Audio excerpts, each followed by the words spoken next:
어제 토요일 보이나 파크에 있는 우리 교단 가이드스톤 교회에서 NMI 우리 나사렛 세계 선교회 연차 총회가 열렸습니다. 센트럴 유럽 지역에서 선교사로 섬기시는 티아나 선버그 선교사님께서 특별 강사로 오셔서 우리들에게 많은 도전의 말씀을 주셨습니다. 여러분 아시는 대로 센트럴 유럽은 지금 러시아가 우크라이나를 침공해서 그 주변에 있는 나라들을 긴장시키고 또 미국에 살고 있는 우리들까지 참 그 파급, 아니 지구촌 전체가 이 전쟁으로 인해서 어려움을 호소하고 있는 그런 때를 우리가 지나고 있는데요. 바로 그 우크라이나 가까이 접하고 있는 헝가리 국경선 가까이 있는 그곳에서 우크라이나에서 밀려 들어오는 많은 난민들을 섬기는 그 일을 감당하고 있습니다. 지금 보도에 의하면 1,000만 명의 우크라이나 사람들 1,000만 명이 피난민이 되었고요. 그 중에서 600만 명 정도는 국내에서 우크라이나 내에서 피난민으로 이곳저곳을 찾아 방황하고 고생을 하며 힘든 세월을 보내고 있고요. 400만 명 정도가 국외로 우크라이나 국경선을 넘어서 나라 밖으로 피난을 가고 있는데요. 그 국외로 국경선을 넘는 피난민 가운데 50% 이상이 제가 아까 헝가리라고 그랬습니까? 혹시 폴란드 교정합니다. 폴란드로 밀려들고 있습니다. 지금 여기 보시는 사진은 2월달 전쟁이 시작되고 얼마 후에 선교사님이 직접 찍은 것이 아니고 다른 분이 찍었는데요. 그것을 이제 캡처해서 우리들에게 보여주셨습니다. 전쟁이 시작되고 몇 주 후에 이 사진을 찍었는데 동부 쪽에, 그러니까 러시아와 국경선이 가까운 곳에 있는 카르키브라고 하는 곳에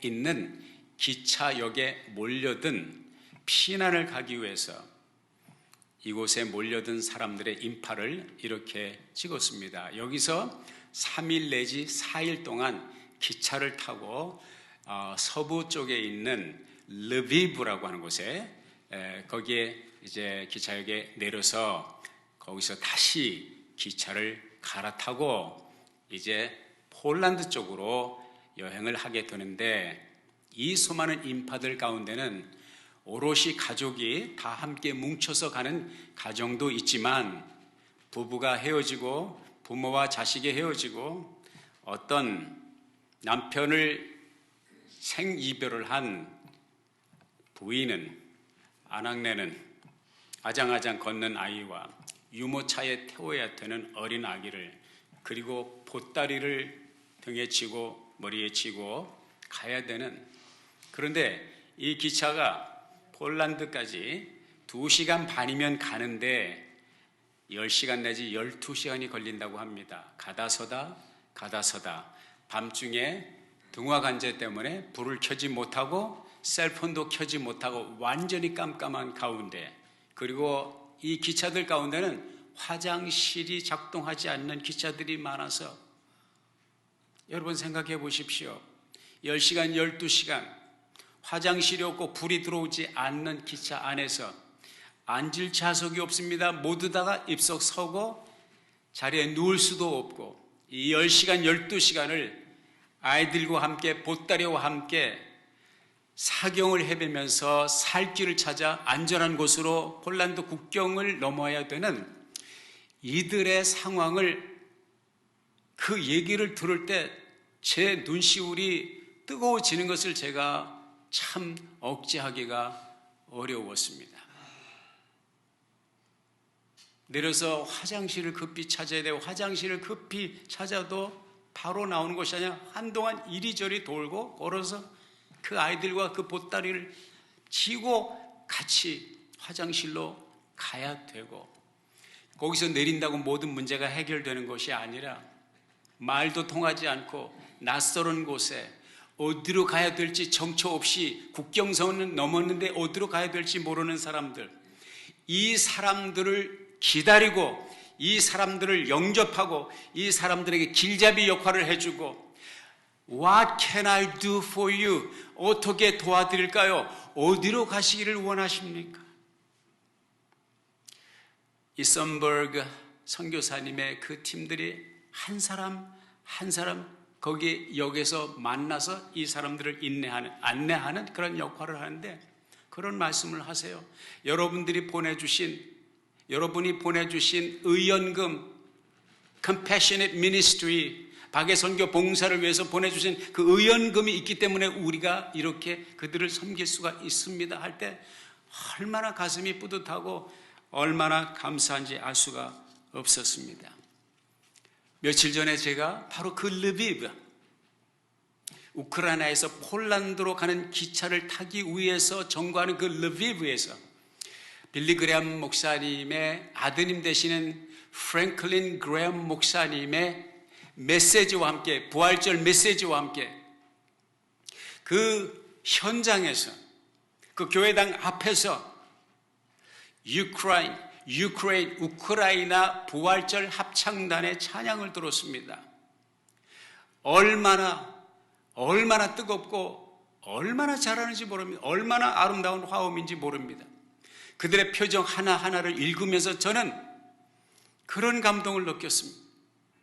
전혀 전쟁의 냄새를, 러시아의 그 무시무시한 포화를, 그 무시무시한 빗발치는 총탄을, 그 핵폭탄의 위협을 전혀 감을 잡을 수 없는 너무나도 평화롭고 너무나도 기쁨이 가득하고 너무나도 소망이 가득한 이 청년들의 이 우렁찬 함성을 바로 그 자리에서 지난 주일에 부활절을 기념해서 하나님 앞에 올리는 것을 보고 제가 무엇을 느꼈냐면, 그렇다, 총알이 빗발치고 포탄이 쏟아져도 핵이 위협을 하는 자리에 있을지라도 하나님을 향한 소망과 하나님을 향한 믿음만 있으면 다 극복할 수 있는 것이다. 저기 봐라, 저 찬양을 하는, 그 전쟁터에서 찬양을 하는 저 우크라이나 청년들의 모습을 보자. 이것이 바로 믿음의 파워고 이것이 바로 믿음의 소망이다.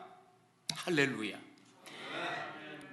우리가 이 세상을 살아가면서 어려운 일이 있고 힘든 일이 있고 가슴 아픈 일이 있지만, 절망스러운 상황이 있지만도 우리가 부활의 주님을 소망하고 부활의 주님을 바라보고 주님과 함께 그 길을 동행할 때는 어떤 어려움도 이겨낼 수가 있다고 하는 것입니다. 우리 한민족도, 우리 대한민국의 국민들도 그 과정을 거쳤죠.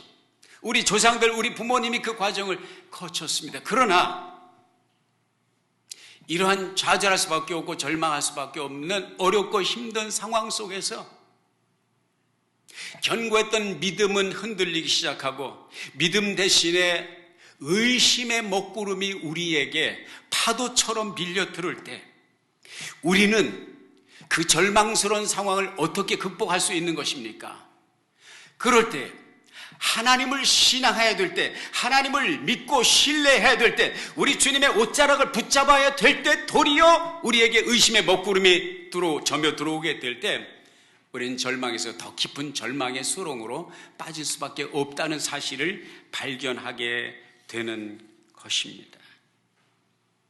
그런데 이런 의심의 먹구름은 예외 없이 모든 사람들에게 찾아올 수 있다고 하는 것입니다. 우리의 믿음의 조상이라고 하는 아브라함에게도 그런 힘든 과정이 있었습니다. 우리의 믿음의 선열들, 우리의 믿음의 롤마들인 성경 속에 등장하는 위대한 인물들도 다 그 의심의 먹구름을 헤쳐나가는 어려움을 견디고 이겨냈다는 사실을 발견하게 되는데, 오늘 본문 속에서 만나는 도마라고 하는 인물이 바로 그런 모습을 우리들에게 보여주고 있습니다. 구약 성경에도 보면, 예를 들어서 시편 13편 1절과 2절에 보면 이런 말씀이 기록되어 있습니다. 같이 읽어볼까요? 시작. 여호와여, 어느 때까지니까 나를 영영히 잊으시나이까? 주의 얼굴을 나에게서 언제까지 숨기시겠나이까? 내가 나의 영혼에 경영하고 종일토록 마음에 때까지 하오며 내 원수가 나를 쳐서 자긍하기를 어느 때까지 하리이까. 아멘. 심지어는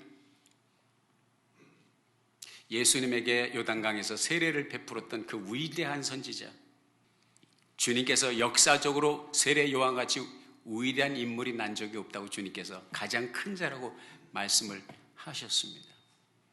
보라, 저는 세상 죄를 지고 난 하나님의 어린 양이로다.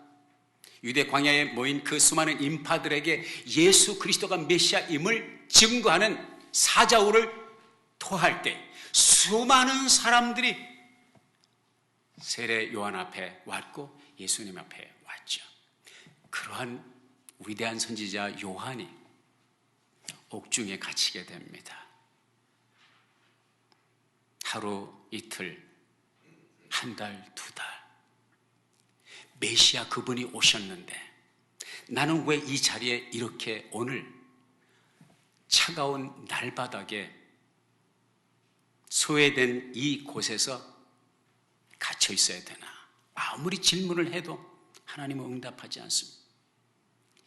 이 위대한 선지자 세례 요한이 얼마나 답답하면 자기를 따르던 제자들 가운데 몇 사람을 보내서 예수님에게 묻습니다. 그 세례 요한의 제자가 예수님에게 가서 이런 질문을 던져요. 오실 그분이 당신이 맞습니까? 이 말은 무슨 말이냐면 당신이 메시아가 맞습니까?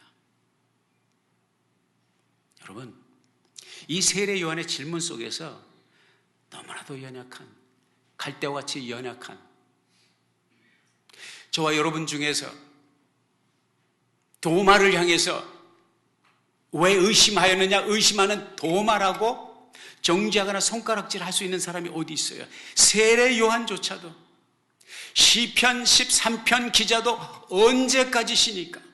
하나님 살아계신 거 맞습니까? 답답해요. 아브람도 역시 마찬가지였고 방황하는 그런 시간들을 보냈다는 사실을 우리가 발견하게 됩니다.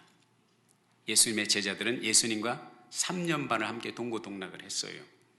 같이 밥 먹고 같이 사역을 하고 주님께서 환자들을 만져주시고 말씀으로 고쳐주시고 안진뱅이를 일으키시고 소경의 눈을 뜨게 하시고 문둥병자의 피부병을 깨끗하게 치료해 주시고 심지어는 죽은 지 나흘 만에 죽어서 썩어서 시신의 냄새가 나는 나사로를 불러내실 때 무덤에서 배에 동인 채로 나사로가 나올 때에 주님의 제자들은 내 인생의 대박이다. 내가 예수를 만난 것이 내 인생의 대박이다. 얼마나 쾌재를 불렀겠습니까? 그리고 나와 내 가족이, 우리 가문이 예수로 말미암아 대박 난 것이다. 환호성을 쳤겠지만 불과 며칠 뒤에 예수님은 갑자기 뜬금없이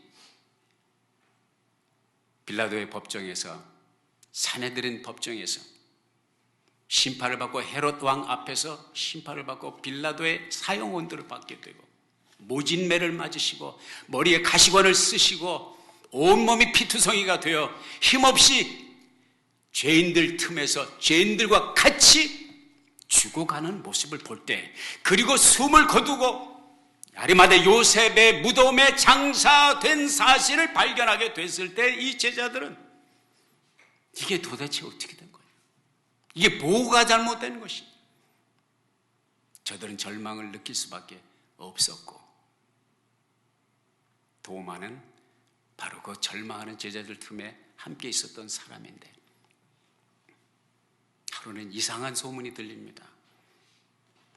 그 돌아가신 예수님이, 그 선생님이 살아나셨대. 아니, 모두가 살아나신 예수님을 보았답니다. 그런데 거기 자기만 없었던 거예요. 자기만 없었어. 제자들이 이구동성으로 말합니다. 주님이 살아나셨어. 도마, 주님이 살아나셨다고. 도마는 그들의 눈빛에서 예상할 수 없었던 비범한 눈빛을 보았고 그들이 예수를 만난 것은 거의 틀림이 없을 만큼 확신에 찬 얼굴 표정을 보면서 뭔가 비범한 것이 있는 것은 틀림없다라고 생각했지만 주님이 살아나셨다고 증언하는 그 동료들 앞에서 도마가 한 얘기는 예상 외에 말이 튀어나왔습니다. 본문에서 요한복음 20장 25절에 다시 한번 읽어볼까요? 시작. 내가 그 손에 못자국을 보며 내 손가락을 그 못자국에 넣으며 내 손을 그 옆구리에 넣어 보지 않고는 믿지 아니하겠노라. 이 도마의 고백입니다. 선생님이 예수님이 부활하셨다는 얘기를 들었을 때에 도마가 한 말입니다. 우리는 보통 의심 많은 도마, 다우팅 토머스 그렇게 얘기를 합니다. 그러나 어쩌면 이것은 조금 우리가 오버하고 있는 도마에 대한 표현인지 모릅니다. 도마는 주님을 사랑했던 사람이고 도마는 의리의 사람이었습니다. 요한복음 11장에 보면은 예수님께서 그런 말씀을 하세요. 우리 친구 나사로가 잠들었다. 그러니까 내가 깨우러 가겠다. 근데 제자들은 이것을 곧이곧대로 듣고 주님이 하신 말씀의 뜻을 알아듣지를 못해서 그럼 주님이 자면은 우리가 깨우면 일어나겠네요? 잠자는 육신의 잠을 자는 것으로 생각을 했습니다. 주님이 답답하시니까 다시 말씀하셨습니다. 나사로가 죽었느니라. 15절부터 시작. 내가 거기 있지 아니한 것을 너희를 위하여 기뻐하노니 이는 너희로 믿게 하려 함이라. 그러나 그에게로 가자 하신대 디두모라 하는 도마가 다른 제자들에게 말하되 우리도 주와 함께 죽으러 가자 하니라. 나사로가 있는 그곳으로 간다는 것은 위험한 여정이었습니다. 리스크가 따르는 여정이었습니다. 도마는 주님이 그곳에 가자고 하실 때 나 못 갑니다 하지 않았습니다. 나 안 갑니다 하지 않았습니다. 주님과 함께 죽으러 가겠다 이겁니다. 그냥 우리가 의심 많은 도마 그렇게 치부할 사람이 아니라는 것입니다. 저와 여러분이 생각하는 것보다 훨씬 더 주님과의 관계가 두터웠고요, 깊이가 있는 인격적인 만남을 가지고 있었던 사람입니다. 또 한번 요한복음 14장에 보면은 주님께서 이런 말씀하시죠. 너희는 마음에 근심하지 말라. 하나님을 믿으니 또 나를 믿으라. 내 아버지 집에 거할 곳이 많도다. 가서 너희를 위하여 처소를 예비하면 내가 다시 와서 너희를 내게로 영접하여 나 있는 곳에 너희도 있게 하리라. 내가 가는 곳에 그 길을 너희가 알리라. 이렇게 주님께서 말씀하시는데 도마가 말합니다. 5절 다 같이 시작. 도마가 가로되 주여 어디로 가르치는지 우리가 알지 못하거늘 우리가 어찌 알겠나이까. 도마는 감정적인 사람이라기보다 감성적인 쪽보다는 이렇게 이제 그 생각하는, 그러니까 이성적이고 이지적인 것이 더 발달되고 무엇인가 어떤 결정을 할 때 논리적으로, 상식적으로, 이성적으로 이해가 되지 않으면 액션에 옮기지 않는 스타일의 이성적인 사람이라는 것을 우리가 보게 됩니다. 제가 목회하면서 성도들이나 또 교회 안팎에서 사람들을 만날 때 어떤 때는 그런 감성적이고 감정적인 사람이 어찌 보면 신앙으로 안내하는데 더 쉬울 수가 있어요. 왜? 마음에 감동이 오면 그냥 하니까, 일을 저지르니까, 앞뒤 안 보고 가니까 이런 분들이 쉬워요. 근데 그런 분들의 단점은 뭐냐면 어느 날 갑자기 또 헷가닥해요.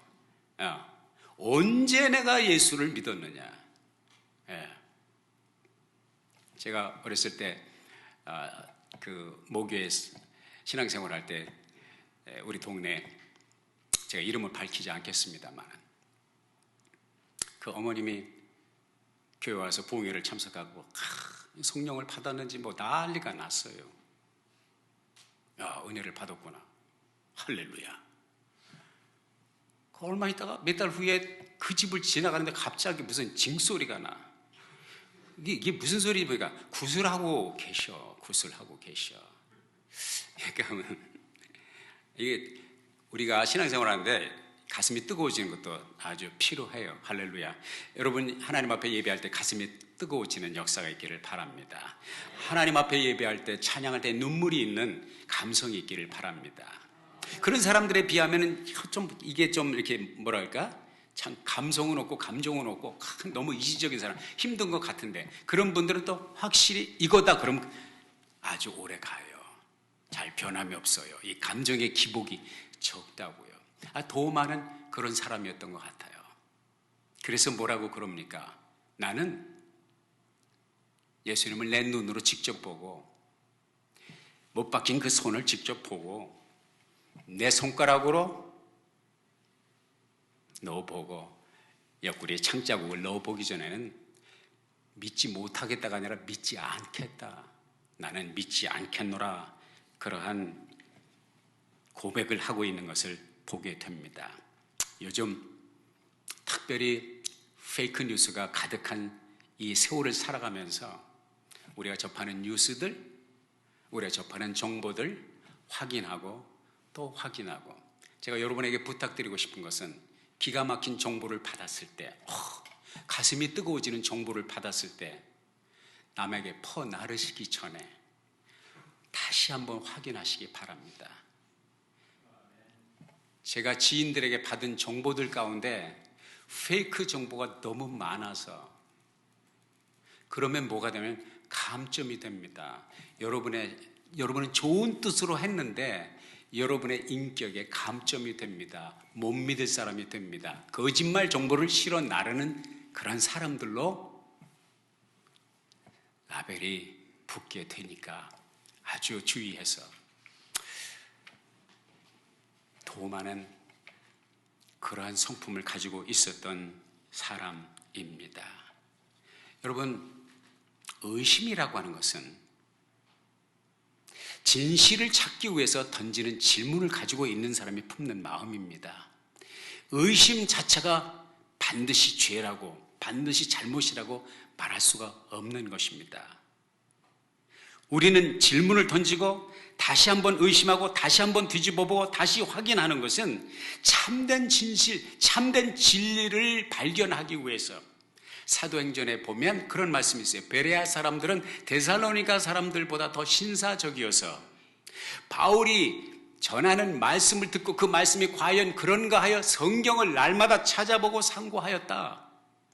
이 도마 스타일이거든요. 그냥 믿어. 그것도 좋은데요, 그냥 믿다가 그냥 뒤집어지는 수도 있어요. 내가 무엇을 믿는지, 왜 믿는지 캐보고 살펴보고 확증을 하라. 고린도 교회 성도들에게 고린도 후서에서 사도 바울은 너희가 믿음 안에 있는지 확증하라, 질문을 던져보라, 이렇게 이야기하고 있습니다. 주님은 질문하는 자, 의심하는 자에게 정죄하지 않습니다. 주님은 의심 많은 도마에게도, 질문을 가득한 도마에게도 주님은 찾아오세요. 근데 사실은요, 도마만 의심한 것이 아닙니다. 그 앞절에 보면 여드레 전에 다른 제자들 10제자에게, 가룟 유다는 이제 갔으니까 10제자에게 나타나셨을 때 제자들이 주님의 부활하신 모습을 보고 비로소 기뻐했다고 그랬어요. 요한이 그것을 기록하고 있습니다. 무슨 말입니까? 도마와 다를 것이 없었다. 그런데 도마는 그 자리에 없었으니 질문을 던지는 것은 당연하지요. 주님께서 그 도마를 만나기 위해서 오십니다. 그런데 여기 한 가지 포인트가 있어요.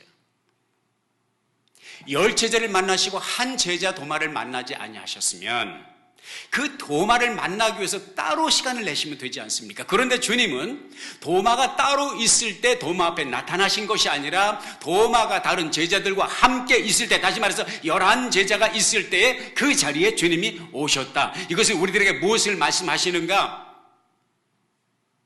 주님은 우리를 1대1로 만나시기도 하지만 함께 있는 공동체 안에서 우리를 만나 주신다는 것입니다.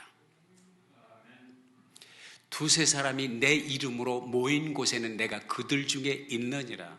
아니, 혼자 있으면 안 계셔? 계시죠.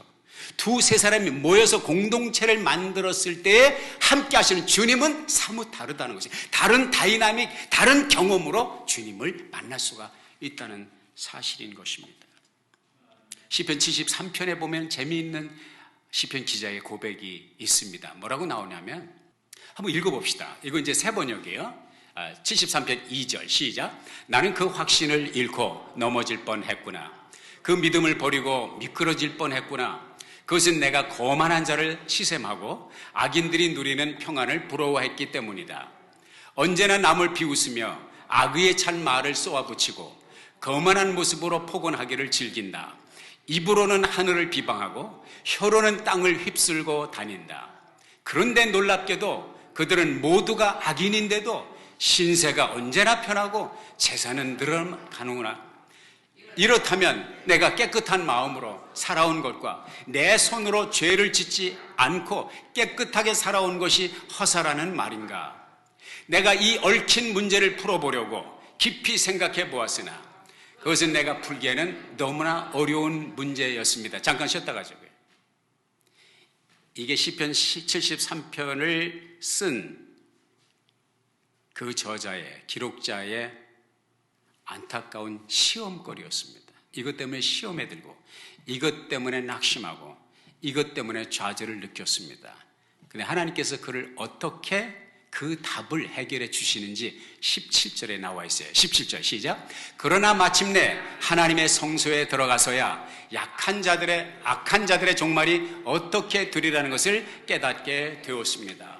혼자 머리를 싸매고 고민하고 고심하고 부르짖고 안타깝게 답을 찾았지만 그 답을 찾지 못했는데, 내가 성소에 들어가서 하나님의 성도들이 모인 그 성소에 들어갔을 때에 비로소 악인의 종말이 어떻다는 것을 발견하게 되었으니, 깨닫게 되었으니 하나님이 공동체 안에 있는 나에게 만나주시고 내가 찾는 답을 주셨다고 하는 그런 말씀이 되는 것이죠.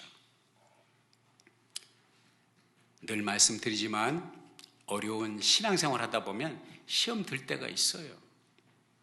세 요한도 시험에 들고, 다윗도 시험에 들고, 시편 73편 기자도 시험에 들었는데 여러분과 내가 무슨 배짱으로 시험에 안 든다고 자신할 수가 있겠으며, 우리도 다 시험에 들어요. 아주 작은 별것 아닌 거 가지고도 우리는 시험에 들 수가 있어요. 시험에 들 때 이거 한 가지 기억하십시오. 사람의 본능이 시험에 들면 굴 속으로 들어가게 되어 있습니다. 사람이 보기가 싫습니다. 교회 다니다가 시험에 들면 교회 가기가 싫어지는 것입니다.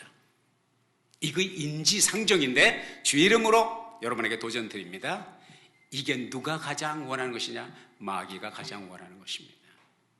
마귀가 우리에게 시험을 가져다 주고 가장 먼저 기대하는 것은 우리를 무리해서, 성도들의 무리해서 떼어 놓는 것이 마귀의 첫 번째 작전입니다. 제가 늘 말씀드리지만 동물왕국에 보면 사자가 사슴이나 노루나 하다못해 바폴로를 공격을 할 때도 가장 먼저 하는 작업은 한 마리를 무리해서 따로 떼어놓고 그 한 마리를 공격하는 것입니다. 우는 사자와 같이 삼킬 자를 두루 찾는다. 악한 원수 마귀가 성도의 영혼을 엄습하고 성도의 영혼을 빼앗아 지옥의 희생제물로 끌고 가기 위해서 이 작전을 편다는 거예요. 그러니까 우리가 반드시 기억할 것은 어려운 시험, 낙심하고 사람이 보기 싫고 교회가 가기 싫고 교우들이 보기 싫고 목회자도 보기 싫고 다 싫다 할지라도, 그것이 여러분의 감정이라 할지라도 믿음으로 그것을 극복하고 이 자리에 있기를 주의 이름으로 도전드리는 거예요. 거기에 살 길이 있어요. 내가 성소에 갔을 때 비로소 문제가 해결되었다. 사도행전 2장에 보면 오순절 마가의 다락방에 성령의 타치다운, 오순절에 어마어마한 역사가 일어났어요. 그건 언제? 120문도가 함께 모여 기도할 때 그 성령의 역사가 있었어요. 사도행전 10장에 보면 고넬료의 가정에 베드로가 가서 말씀을 전할 때 듣는 모든 사람에게 성령이 임하더라. 언제? 온 가문, 온 식구들이, 온 지인들이 함께 모여서 우리가 듣겠나이다 사도 베드로의 말씀을 듣고 있을 때 모인 그곳에 하나님의 성령이 임했어요. 사도행전 19장에 보면 에베소 교회 성도들이 사도 바울이 말씀을 전할 때 성령이 임하셨는데 모든 성도들이 모여 있을 때, 할렐루야, 모여야 되겠죠. 귀찮아도 모여야 되겠지. 고단해도 거기 가야 살겠죠. 그래서 히브리서 10장 25절에 보면 그렇게 말씀하고 있습니다. 다 같이 시작. 어떤 사람들의 습관처럼 우리는 모이기를 그만하지 말고 서로 격려하여 그날이 가까워 오는 것을 볼수록 더욱 힘써 모입시다. 아멘. 제가 신학교 4학년 때, 4학년이면 졸업을 하고 목회 준비를 해야 되잖아요. 어랍시오. 근데 이상한 일이 벌어지고 말았어요.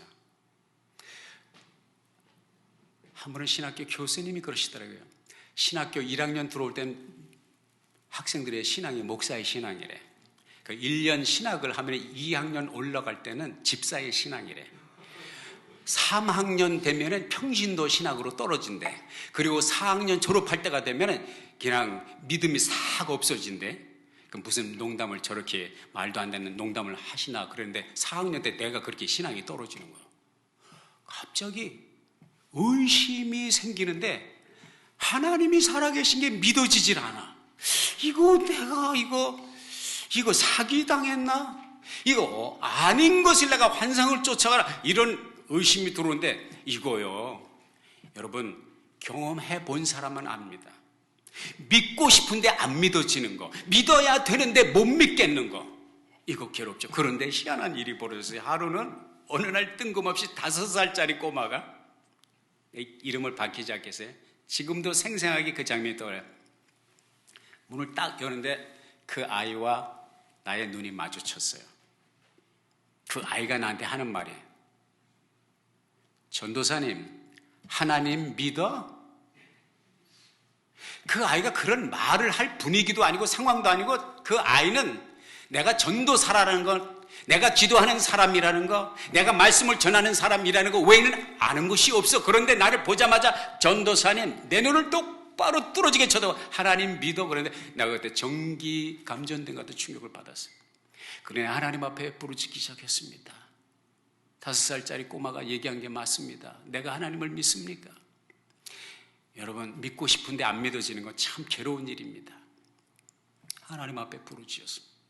하루는 하도 답답해서 제가 서울에서 버스를 타고 인천에 갔어요. 인천에 가서 연안부두, 제가 바다를 좋아해요. 바다 경치를 좋아해서 연안부두, 그때가 12월 달이었어요. 바람이, 영하의 바람이 얼마나 칼바람처럼 스쳐오는데 바다를 보니까 가슴이 탁 튀고 좋다. 그래서 그때 내가 늘 하던 습관대로 주 하나님 지으신 모든 세계, 이걸 부르려고 그러는데 안 나와. 하나님이 지은 세계가 맞냐? 이런 의심이 들어오는 거예요. 그런 의심이 들어오는데 어떻게 주 하나님 지으신 세계, 이게 찬양이 나오냐고요. 그때 내가 하나님 앞에 나 좀 살려주세요. 나 좀 이 회의에서 건져주십시오. 그때 내 두 눈에서 눈물이 주르르. 근데 그 눈물은 겨울 영하의 칼바람 때문에 눈이 시려서 나는 눈물인지, 내 가슴이 답답하고 뭉클해서 안타까워서 흘리는 눈물인지, 어떻든 눈물을 펑펑 흘리고 돌아온 적이 있어요. 그런데 남모르게 하나님 앞에서 흘리는 눈물이 결단코 헛되지 않습니다. 하나님이 어떻게 그 기도에 응답하시는 줄 아십니까? 희한한 사람들을 만났어요. 복음동지회라는 8인의 기도하는 클럽이 있어요. 나를 포함해서 8인이에요. 7명, 나 플러스. 그때 새로 조직이 됐어요. 기도하자.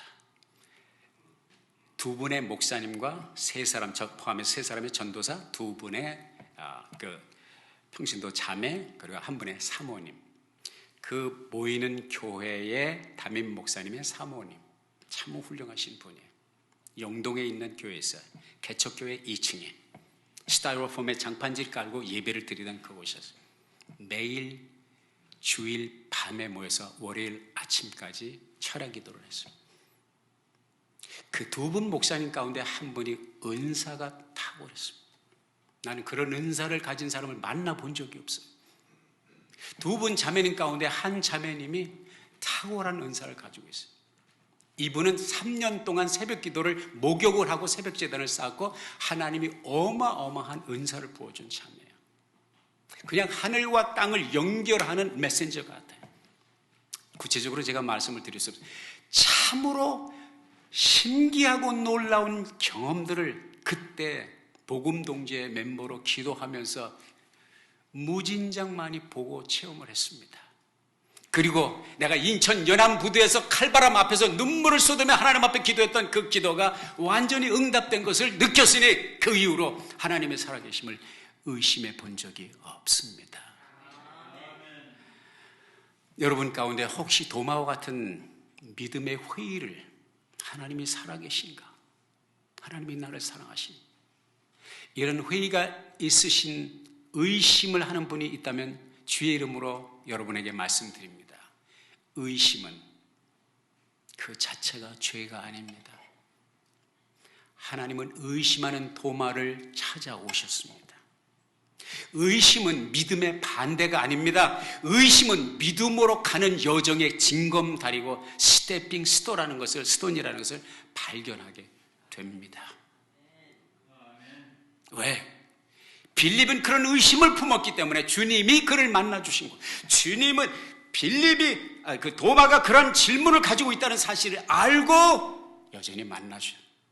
내가 의심을 한다는 것이 주님께서 나를 내쫓을 이유가 된다는 것이 아니라는 거예요. 의심이 있습니까? 여전히 이 자리에 나오시기 바랍니다. 우리 교회는 그런 의심하는 사람들 더 많이 들어와야 돼요. 그래야 그 의심이 이곳에서 풀리게 되는 것입니다. 할렐루야. 목사님, 나는 그런 의심 없습니다. 나는 목사님 말씀을 다 믿고 성경 다 믿어요. 내가 그런 분들에게 말씀드립니다. 교만하지 마십시오. 당신도 한때는 초보 운전자였습니다. 의심 없이 이 자리에 있는 사람은 아무도 없습니다. 다 그 과정을 거쳤어요. 여러분이 도마와 같은 의심을 품은 사람들을 만날 때 저 사람은 왜 저렇게 믿음이 안 자라? 왜 저렇게 의심이 많아? 판단하지 마세요. 정죄하지 마세요.